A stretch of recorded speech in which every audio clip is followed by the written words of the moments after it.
오늘 아침 6시 15분 새벽 기도회를 마치고 교회 현관을 나서는데 한 자매님이 벤치에 앉아 계셨습니다. 고개를 푹 숙이고 계셨습니다. 자매님, 괜찮으세요? 그분이 고개를 드는데 눈이 빨갛게 충혈되어 있었습니다. 목사님, 저 이제 포기하려고요. 10년 동안 이 기도 하나만 붙들고 살았는데 아무것도 안 되었어요.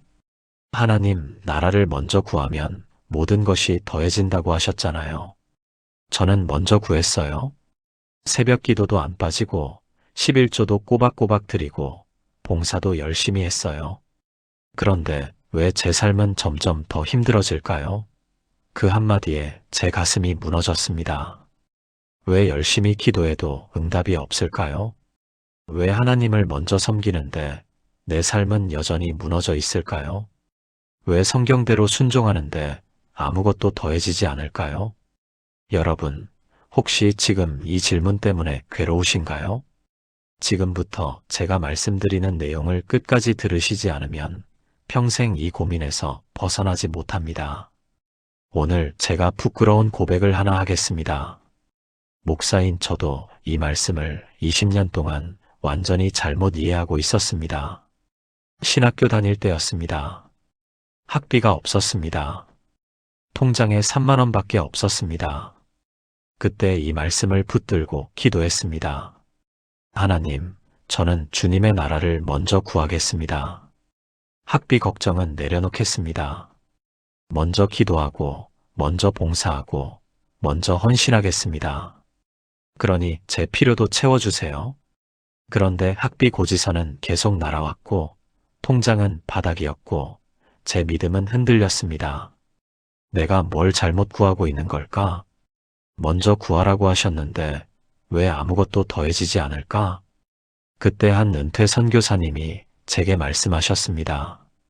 자네, 이 말씀을 거꾸로 이해하고 있네. 이건 거래가 아니야. 이건 선언이야. 그 한마디에 제 신앙이 완전히 뒤집혔습니다. 세상은 이렇게 가르칩니다. 먼저 주면 받는다. 먼저 투자하면 수익이 온다. 먼저 헌신하면 보상이 온다. 하지만 하나님은 정반대로 말씀하십니다. 너는 이미 받았다. 이미 왕자다. 이미 상속자다. 그러니 그 신분으로 살아라. 여러분, 이 차이를 모르면 평생 기도해도 응답이 막힙니다. 이 차이를 모르면 아무리 헌신해도 삶이 변하지 않습니다. 이 차이를 모르면 믿음이 거래가 되고 기도가 협상이 되고 하나님이 자판기가 됩니다. 오늘 여러분과 함께 마태복음 6장 33절의 놀라운 비밀을 나누려고 합니다. 이 한 구절 제대로 알면 여러분의 기도가 완전히 달라집니다. 이 한 구절 제대로 알면 여러분의 삶이 완전히 달라집니다. 이 한 구절 모르면 평생 똑같은 자리에서 맴돕니다. 오늘 이 시간이 여러분 인생의 전환점이 되기를 주님의 이름으로 축복합니다. 많은 사람들이 이 말씀을 이렇게 이해합니다. 하나님 일을 먼저 하고 그 다음에 내 일을 하라. 교회 봉사를 먼저 하고 그 다음에 내 가정을 돌보라. 기도를 먼저 하고 그 다음에 일을 하라. 그래서 새벽 기도를 빠지면 죄책감을 느낍니다. 그래서 봉사를 못하면 불안해집니다. 그래서 헌금을 적게 드리면 하나님이 축복 안 주실까봐 두려워합니다. 하지만 예수님이 말씀하신 먼저는 시간의 순서가 아닙니다. 가치의 우선순위입니다. 마태복음 6장 33절을 함께 읽어보시겠습니까? 그런즉 너희는 먼저 그의 나라와 그의 의를 구하라. 그리하면 이 모든 것을 너희에게 더하시리라. 여기서 먼저라는 단어는 헬라어로 프로톤입니다. 이 단어는 시간적으로 앞서다는 뜻도 있지만 더 중요한 의미는 가장 중요하다, 최우선이다는 뜻입니다. 예수님은 이렇게 말씀하고 계십니다. 너희 삶에서 가장 중요한 가치가 무엇인지 분명히 알아. 그것이 하나님 나라여야 한다. 그러면 나머지는 자연스럽게 따라온다. 2년 전 우리 교회 58세 박미경 집사님 이야기입니다. 남편이 사업 실패로 3억 원 빚을 지게 되었습니다. 그분은 이렇게 기도했습니다. 하나님, 저는 새벽 기도를 먼저 하겠습니다. 봉사를 먼저 하겠습니다. 그러니 이 빚을 갚게 해주세요. 6개월이 지났습니다. 상황은 나아지지 않았습니다. 오히려 빚이 4억으로 늘어났습니다. 그분은 무너졌습니다. 하나님, 제가 먼저 구했는데 왜 아무것도 더해지지 않습니까? 그때 제가 이렇게 여쭤봤습니다. 집사님, 지금 집사님 마음속에서 가장 중요한 게 뭡니까? 빚 갚는 거요. 그 다음은요? 남편 사업이 잘 되는 거요. 하나님 나라는요? 그분이 멈칫하셨습니다. 하나님 나라는 그것도 중요하죠. 그래서 새벽 기도도 나가고 봉사도 하잖아요. 그날 저는 이렇게 말씀드렸습니다. 집사님, 지금 집사님은 먼저를 순서로 이해하고 계십니다. 새벽에 일어나서 기도를 먼저 하고 주일에 교회를 먼저 가고 그 다음에 내 일을 하는 거. 하지만 마음속 우선순위는 여전히 빚이 먼저고 사업이 먼저고 하나님 나라는 그 다음입니다. 그게 바로 문제입니다. 그날부터 그분의 기도가 바뀌었습니다. 하나님, 빚을 갚는 것보다 더 중요한 게 주님을 아는 것입니다. 사업이 잘 되는 것보다 더 중요한 게 주님의 뜻을 아는 것입니다. 제 인생에서 가장 중요한 것은 주님의 나라가 제 안에서, 제 가정에서, 제 일터에서 이루어지는 것입니다. 3개월이 지났습니다. 놀라운 일이 일어났습니다. 남편이 새로운 직장을 구했습니다. 전혀 생각지도 못한 곳에서 연락이 왔습니다. 연봉이 이전보다 30% 더 높았습니다. 1년 후 빚의 절반을 갚았습니다. 2년이 지난 지금 빚을 거의 다 갚았습니다. 그분이 이렇게 고백하셨습니다. 목사님, 제가 변한 게 기도 시간이 아니었어요. 제 마음속 우선순위가 바뀐 거였어요. 빚보다 하나님이 더 중요해졌을 때 하나님이 일하시기 시작하셨어요. 사랑하는 여러분, 지금 저와 함께 이렇게 기도해 보시겠습니까? 하나님 아버지, 제가 먼저를 잘못 이해하고 있었음을 고백합니다. 시간의 순서로 주님을 섬기려 했지 마음의 우선순위로 주님을 사랑하지 못했습니다. 오늘부터 제 인생의 최우선 가치가 주님의 나라가 되게 하소서. 제가 구하는 모든 것보다 주님을 아는 것이 더 중요함을 고백합니다. 제 마음의 왕좌에 주님만 앉아 계시게 하소서. 예수님의 이름으로 기도합니다. 아멘. 이 고백을 매일 아침 해보세요. 여러분의 기도가 달라지기 시작할 것입니다. 많은 사람들이 하나님의 나라를 이렇게 생각합니다. 죽어서 가는 천국, 예수님이 재림하실 때 오는 미래의 나라, 이 땅이 아닌 저 하늘 어딘가에 있는 나라. 그래서 이렇게 기도합니다. 하나님, 제가 죽어서 천국 가게 해주세요. 하나님, 예수님 오실 때까지 믿음 지키게 해주세요. 물론 이것도 맞는 기도입니다. 하지만 예수님이 말씀하신 그의 나라는 이것만이 아닙니다. 누가복음 17장 21절을 함께 보시겠습니까? 또 여기 있다 저기 있다고도 못하리니 하나님의 나라는 너희 안에 있느니라. 하나님의 나라는 죽어서 가는 곳만이 아닙니다. 지금 여기 우리 안에 있는 현실입니다. 하나님이 왕으로 다스리시는 곳, 그곳이 하나님의 나라입니다. 그 나라가 어디에 있습니까? 여러분의 마음속에 있습니다. 여러분의 가정에 있습니다. 여러분의 일터에 있습니다. 여러분의 관계 속에 있습니다. 하나님이 왕이 되시는 곳, 그곳이 하나님의 나라입니다. 그렇다면 그의 나라를 구하라는 말씀은 무슨 뜻일까요? 하나님이 내 삶의 왕이 되시게 하라. 하나님의 다스림을 내 삶에 초대하라. 하나님의 뜻이 내 삶에서 이루어지게 하라. 이것이 그의 나라를 구하는 것입니다. 1년 전 우리 교회 29세 이준호 청년이 취업 때문에 고민하고 있었습니다. 대기업 두 곳에서 합격 통보를 받았습니다. 하나는 연봉이 4,200만 원이었지만 주일 근무가 있었습니다. 다른 하나는 연봉이 3천만 원이었지만 주일은 쉴 수 있었습니다. 그 청년이 제게 물었습니다. 목사님, 어디로 가야 할까요? 저는 이렇게 대답했습니다. 준호야, 내 삶의 왕이 누구니? 하나님이요. 그럼 하나님의 뜻이 뭘까? 그 청년이 잠시 생각하더니 이렇게 말했습니다. 연봉이 중요한 게 아니라 하나님을 예배하는 게 중요하다는 거죠. 맞아. 하나님이 내 삶의 왕이라면 하나님을 예배하는 것이 연봉보다 우선이야. 그게 하나님 나라를 구하는 거야. 그 청년은 연봉이 낮은 회사를 선택했습니다. 주변 사람들이 이상하게 봤습니다. 미쳤어? 연봉이 1200만 원이나 차이 나는데? 하지만 그 청년은 흔들리지 않았습니다. 6개월이 지났습니다. 놀라운 일이 일어났습니다. 회사에서 그 청년에게 특별 프로젝트를 맡겼습니다. 성과가 좋아서 성과급 800만 원을 받았습니다.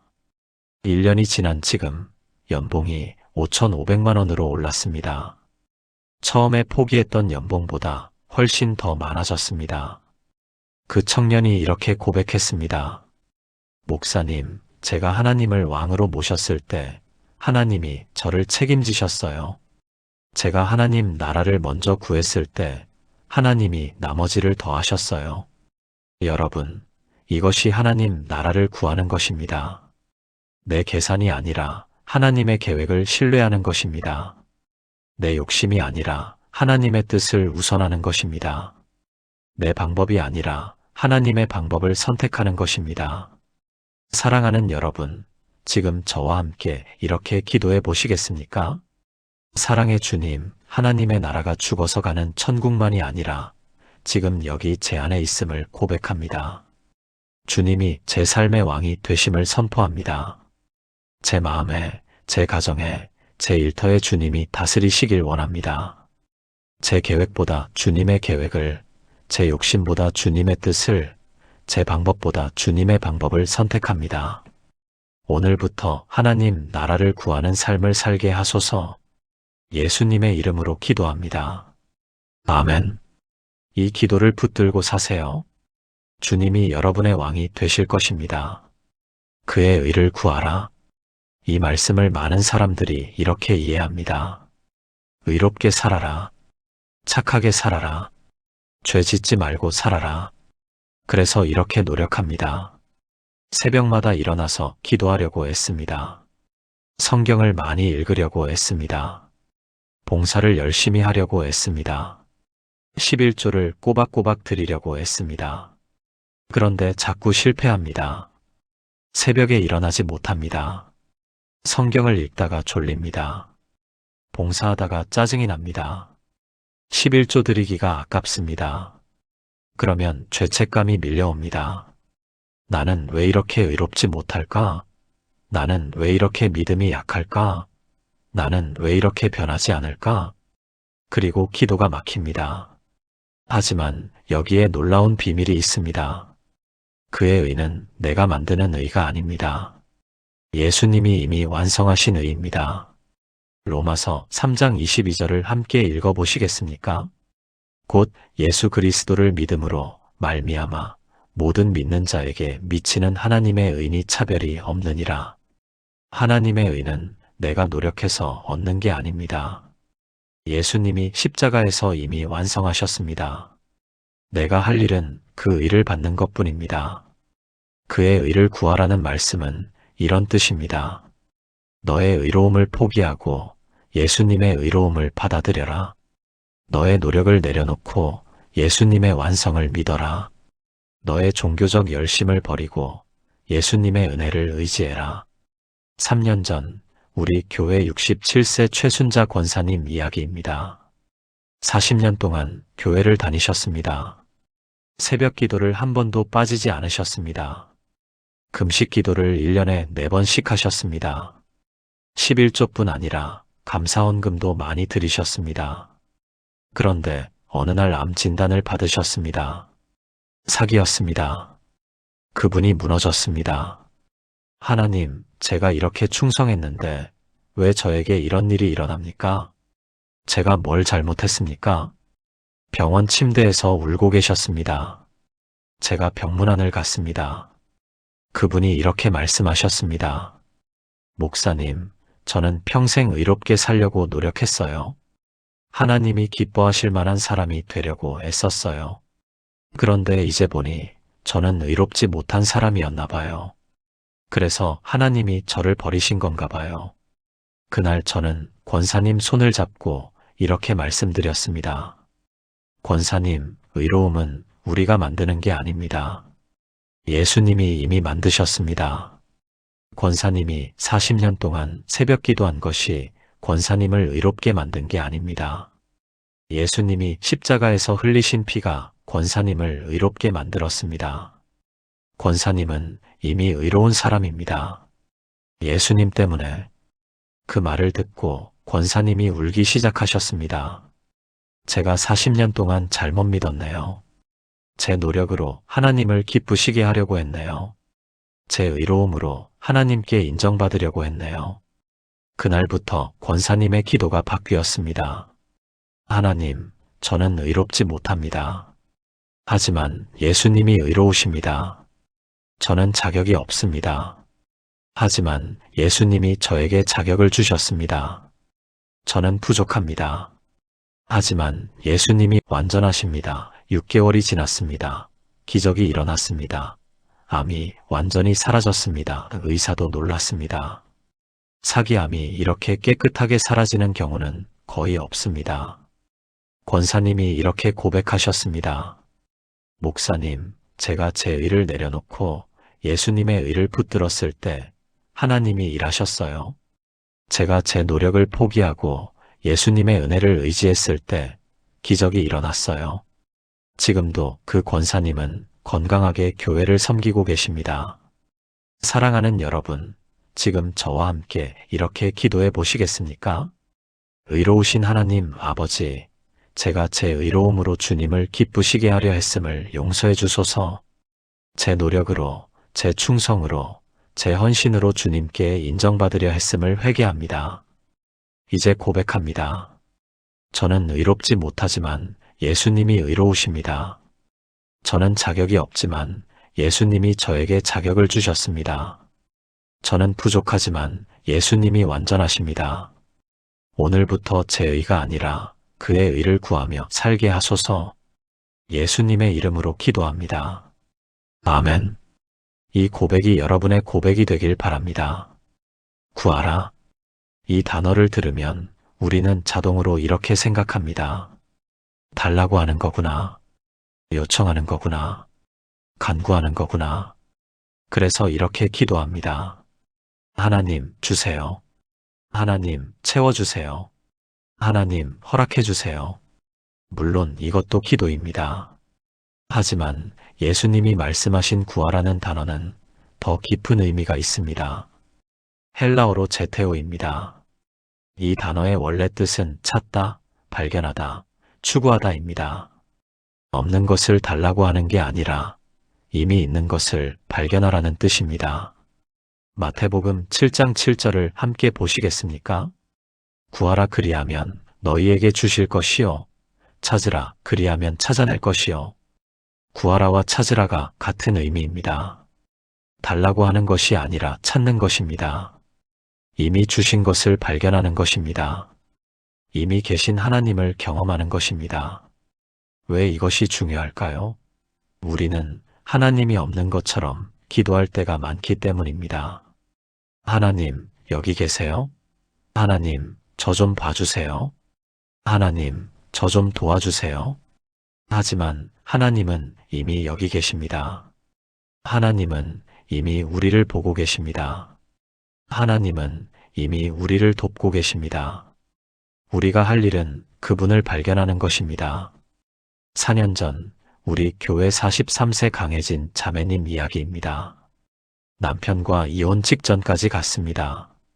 남편의 외도 때문이었습니다. 그 자매님이 매일 울면서 기도했습니다. 하나님, 제 결혼을 회복시켜 주세요. 하나님, 남편의 마음을 돌려주세요. 하나님, 우리 가정을 구해주세요.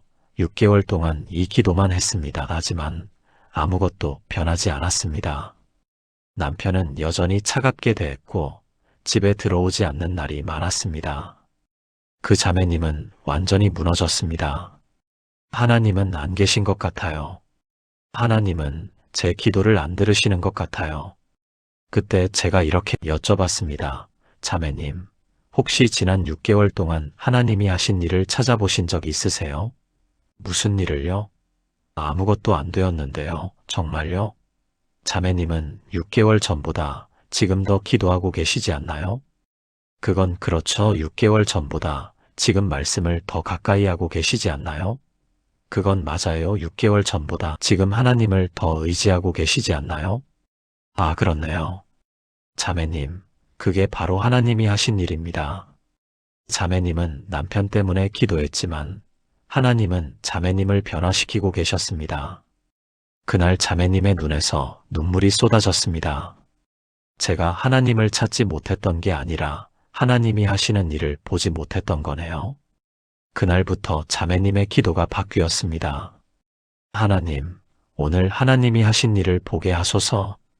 오늘 하나님이 계신 곳을 발견하게 하소서. 매일 저녁 일기를 쓰기 시작했습니다. 오늘 하나님이 하신 일이라는 제목으로. 처음에는 한 줄, 두 줄이었습니다. 오늘 아침 말씀 묵상할 때 평안이 왔다. 오늘 교회 자매가 전화해서 격려해줬다. 점점 더 많은 것들이 보이기 시작했습니다.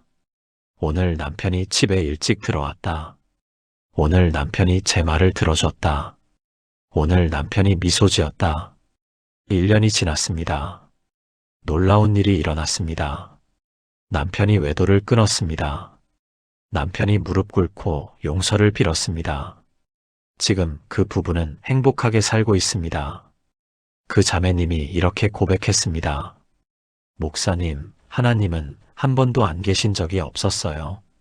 제가 하나님을 보지 못했던 거예요. 제가 하나님 나라를 구했을 때 하나님 나라가 이미 제 안에 있었어요. 사랑하는 여러분, 지금 저와 함께 이렇게 기도해 보시겠습니까? 살아계신 하나님 아버지, 제가 주님이 안 계신 것처럼 기도했음을 용서해 주소서. 주님은 한 번도 저를 떠나신 적이 없으셨습니다. 주님은 지금도 제 곁에 계시고 제 안에 계시고 제 삶에 일하고 계십니다. 오늘부터 주님이 하시는 일을 발견하게 하소서. 주님이 계신 곳을 보게 하소서. 주님의 나라가 이미 제 안에 임했음을 믿습니다. 주님을 구하고 찾고 발견하며 살게 하소서. 예수님의 이름으로 기도합니다. 아멘. 오늘부터 하나님이 하신 일을 찾아보세요. 그분이 이미 일하고 계심을 발견하게 될 것입니다. 이 모든 것을 너희에게 더하시리라. 이 약속을 듣고 우리는 기대합니다. 내가 원하는 것을 다 주시겠구나. 내가 구한 것을 다 이루어 주시겠구나. 그래서 이렇게 기도합니다. 하나님, 돈을 더해주세요. 하나님, 건강을 더해주세요. 하나님, 성공을 더해주세요. 그런데 기도한 대로 안 될 때가 있습니다. 돈이 더해지지 않습니다. 건강이 더해지지 않습니다. 성공이 더해지지 않습니다. 그러면 실망합니다. 하나님이 약속을 안 지키시네. 하나님이 거짓말을 하셨네. 하지만 여기에 중요한 진리가 있습니다. 이 모든 것은 내가 원하는 모든 것이 아닙니다. 내게 필요한 모든 것입니다. 마태복음 6장 32절을 함께 읽어보시겠습니까? 이는 다 이방인들이 구하는 것이라. 너희 하늘 아버지께서 이 모든 것이 너희에게 있어야 할 줄을 아시느니라. 있어야 할 줄을 아시느니라. 하나님은 우리가 원하는 것을 다 아십니다. 하지만 더 중요하게 하나님은 우리에게 필요한 것을 아십니다. 우리가 원하는 것과 우리에게 필요한 것은 다를 때가 많습니다. 5살 아이가 사탕을 원합니다. 하지만 엄마는 밥을 줍니다. 왜요? 사탕은 아이가 원하는 것이지만 밥은 아이에게 필요한 것이기 때문입니다. 하나님도 마찬가지입니다. 하나님은 우리가 원하는 것보다 우리에게 필요한 것을 더 잘 아십니다. 2년 전 우리 교회 32세 정민수 청년 이야기입니다. 사업을 시작했습니다. 인터넷 쇼핑몰이었습니다. 이 청년이 열심히 기도했습니다. 하나님, 이 사업이 성공하게 해주세요. 하나님, 나라를 위해 쓰겠습니다. 이 사업으로 많은 헌금을 드리겠습니다. 6개월이 지났습니다. 사업은 잘 안 되었습니다. 오히려 빚만 2천만 원 늘어났습니다. 그 청년은 무너졌습니다. 하나님, 제가 하나님 나라를 먼저 구했는데 왜 사업을 망하게 하십니까? 제가 그 청년을 만났습니다. 민수야, 혹시 이 사업이 정말 내게 필요한 거였을까? 당연하죠. 돈을 벌어야 결혼도 하고 가정도 꾸리고 하나님 나라를 위해 쓸 수도 있잖아요.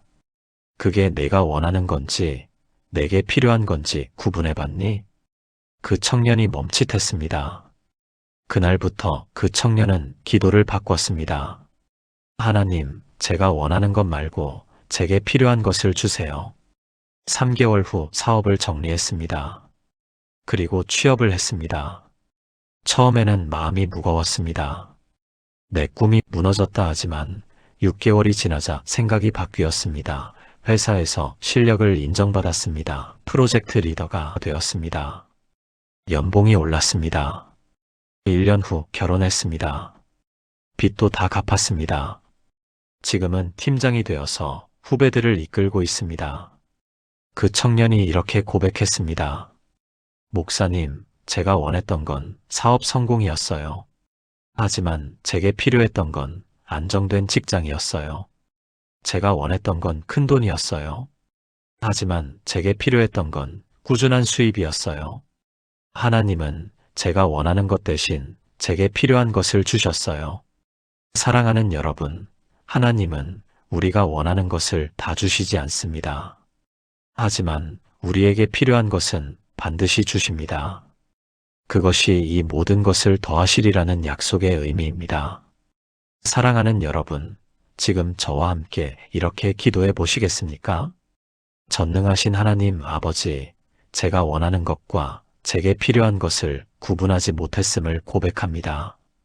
제가 원하는 것을 달라고 떼쓴 적이 많았습니다. 이제는 주님이 주시는 것을 받겠습니다. 제가 원하는 것보다 제게 필요한 것을 주시는 하나님을 신뢰합니다. 주님은 저보다 저를 더 잘 아시고 저보다 제 인생을 더 잘 아십니다. 오늘부터 주님이 주시는 것에 감사하며 살게 하소서. 예수님의 이름으로 기도합니다. 아멘. 하나님이 주시는 것을 받으세요. 그것이 가장 좋은 것입니다. 더하시리라. 이 말씀을 듣고 우리는 이렇게 생각합니다. 내가 노력하면 하나님이 보상하시겠구나. 내가 헌신하면 하나님이 채워주시겠구나. 내가 먼저 주면 하나님이 더 많이 주시겠구나. 그래서 열심히 노력합니다. 열심히 헌신합니다. 열심히 줍니다. 그런데 이것이 바로 함정입니다. 우리는 더하시리라를 내가 얻는 것으로 이해합니다. 하지만 성경은 하나님이 주시는 것이라고 말합니다. 이 차이가 엄청나게 큽니다. 내가 얻는다고 생각하면 내 노력에 집중합니다. 하나님이 주신다고 믿으면 하나님의 은혜에 집중합니다. 야고보서 1장 17절을 함께 읽어보시겠습니까? 각양 좋은 은사와 온전한 선물이 다 위로부터 빛들의 아버지께로부터 내려오나니 모든 좋은 것은 위로부터 옵니다. 하나님으로부터 옵니다. 내 노력으로 얻는 게 아닙니다. 하나님의 은혜로 받는 것입니다. 1년 전 우리 교회 55세 김성호 집사님 이야기입니다. 자영업을 하고 계셨습니다. 작은 식당이었습니다. 장사가 잘 안 되었습니다. 하루에 손님이 10명도 안 올 때가 많았습니다. 그 집사님이 이렇게 기도했습니다. 하나님, 제가 더 열심히 하겠습니다.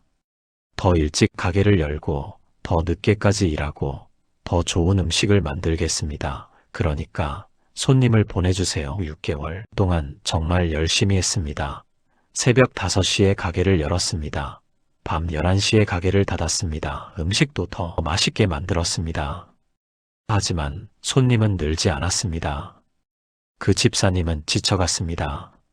하나님, 제가 이렇게 열심히 하는데 왜 안 되는 겁니까? 어느 날 제가 그 집사님 가게를 방문했습니다.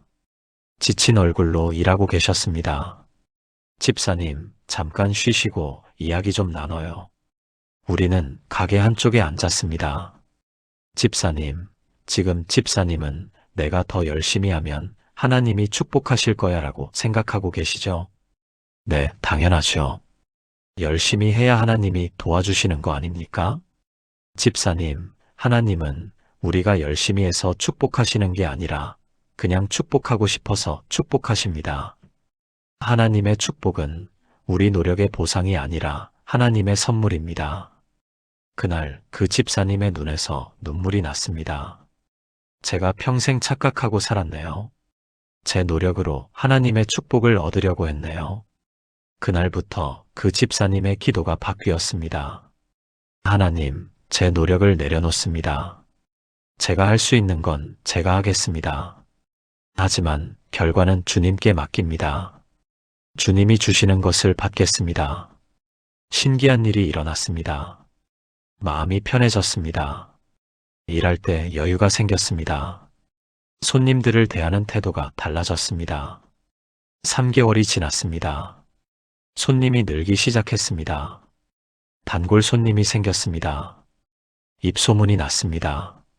1년이 지난 지금 그 식당은 예약을 해야 갈 수 있을 정도입니다. 그 집사님이 이렇게 고백했습니다. 목사님, 제가 제 노력을 내려놓았을 때 하나님이 일하셨어요. 제가 제 힘으로 얻으려고 할 때는 아무것도 안 됐는데 하나님이 주시는 것을 기다렸을 때 모든 게 더해졌어요. 사랑하는 여러분, 축복은 우리가 얻는 게 아닙니다. 하나님이 주시는 것입니다. 우리의 노력이 아니라 하나님의 은혜입니다. 사랑하는 여러분, 지금 저와 함께 이렇게 기도해 보시겠습니까? 은혜의 하나님 아버지, 제가 제 노력으로 주님의 축복을 얻으려 했음을 용서해 주소서.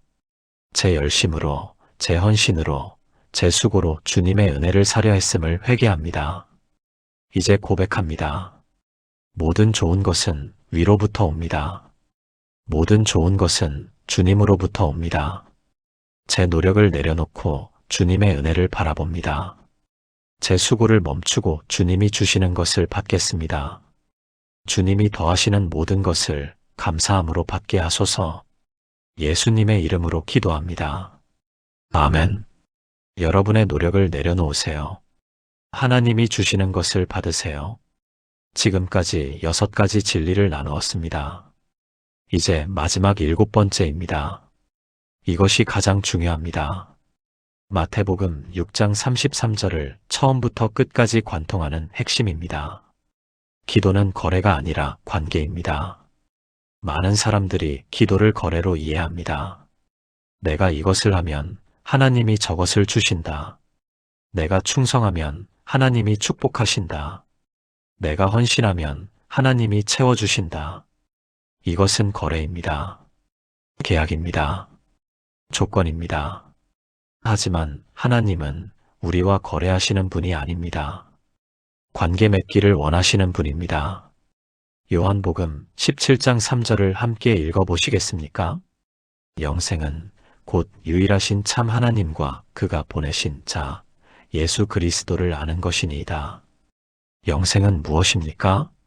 하나님을 아는 것입니다. 지식이 아닙니다.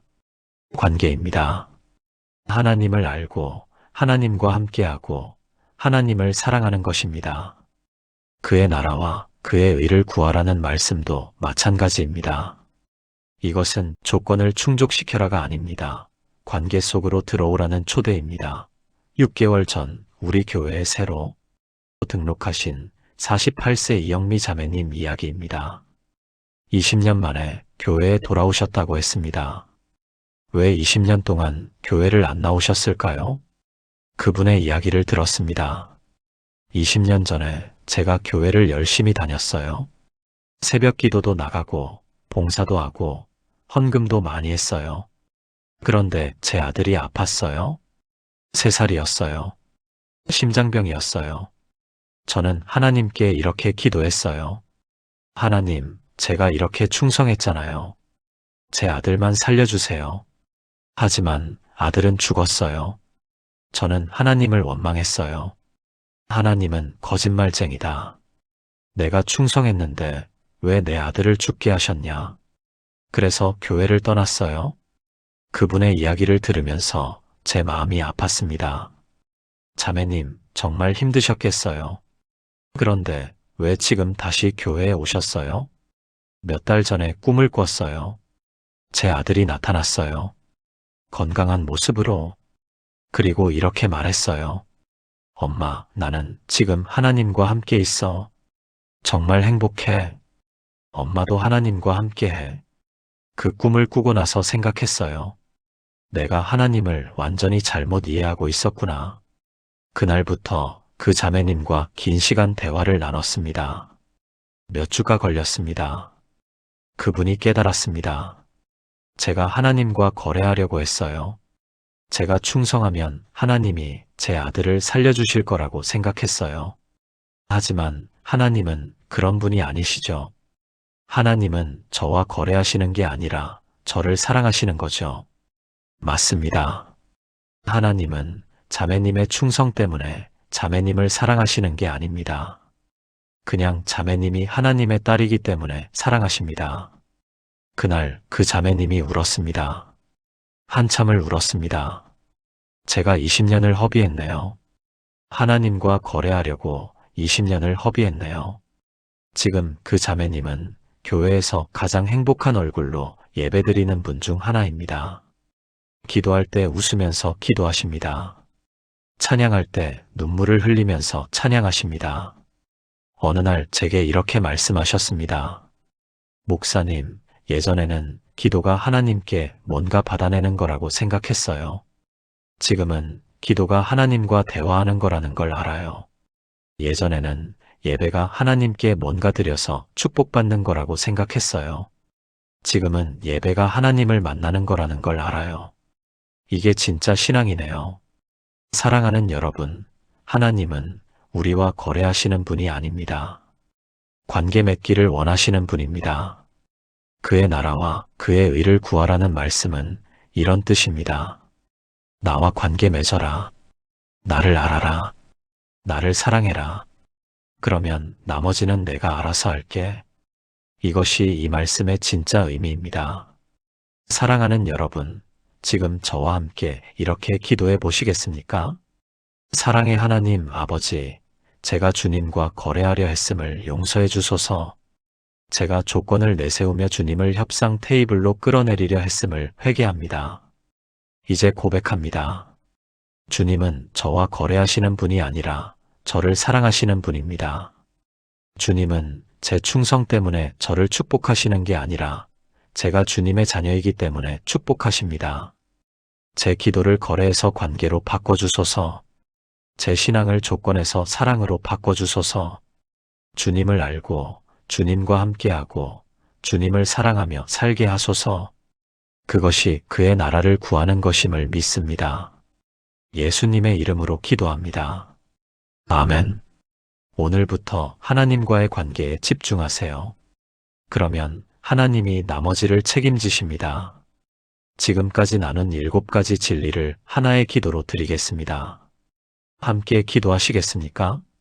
전능하신 하나님 아버지, 오늘 이 시간 주신 마태복음 6장 33절의 놀라운 진리를 감사드립니다.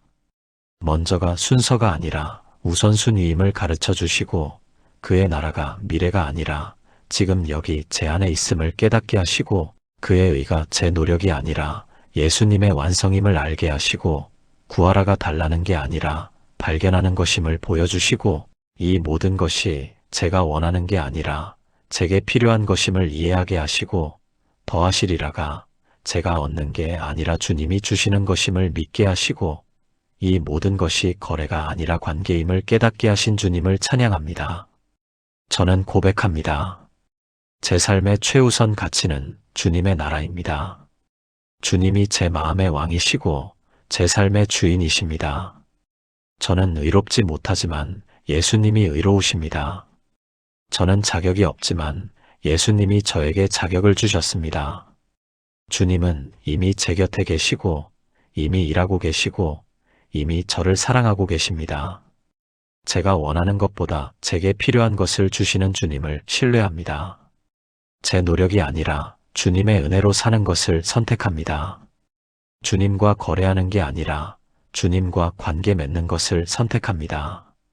오늘부터 저와 제 가족이 매일 아침 이 말씀으로 하루를 시작하게 하소서. 이 말씀이 우리 집의 고백이 되게 하시고 우리 삶의 기준이 되게 하소서.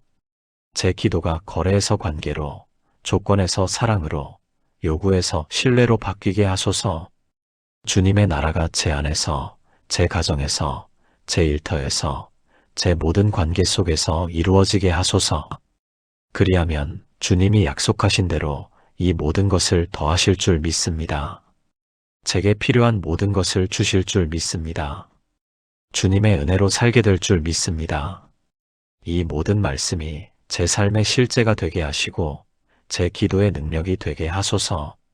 살아계신 예수 그리스도의 이름으로 기도합니다. 아멘.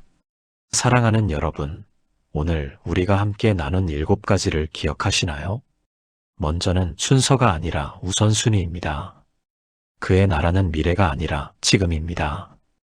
그의 의는 내 의가 아니라 예수님의 의입니다. 구하라는 달라고 하는 게 아니라 발견하는 것입니다. 이 모든 것은 내가 원하는 게 아니라 내게 필요한 것입니다. 더하시리라는 내가 얻는 게 아니라 하나님이 주시는 것입니다. 이 모든 진리의 결론은 기도는 거래가 아니라 관계입니다. 이 7가지가 여러분의 삶을 완전히 바꿀 것입니다. 이 7가지가 여러분의 기도를 완전히 바꿀 것입니다. 이 7가지가 여러분의 신앙을 완전히 바꿀 것입니다. 오늘 저녁부터 작은 것 하나만 시작해 보세요. 자기 전에 5분만 시간을 내서 오늘 하나님이 하신 일 한 가지를 찾아보세요.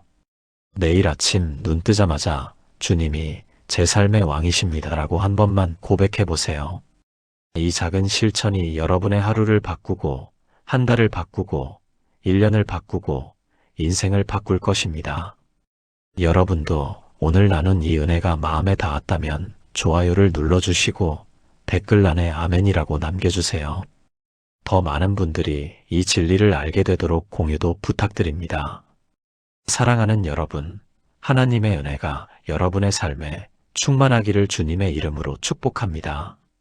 하나님의 나라가 여러분 안에서 이루어지기를 주님의 이름으로 축복합니다. 하나님의 모든 좋은 것이 여러분에게 더해지기를 주님의 이름으로 축복합니다. 여러분을 사랑합니다. 하나님이 여러분을 더 사랑하십니다. 다음에 또 만나요. 샬롬.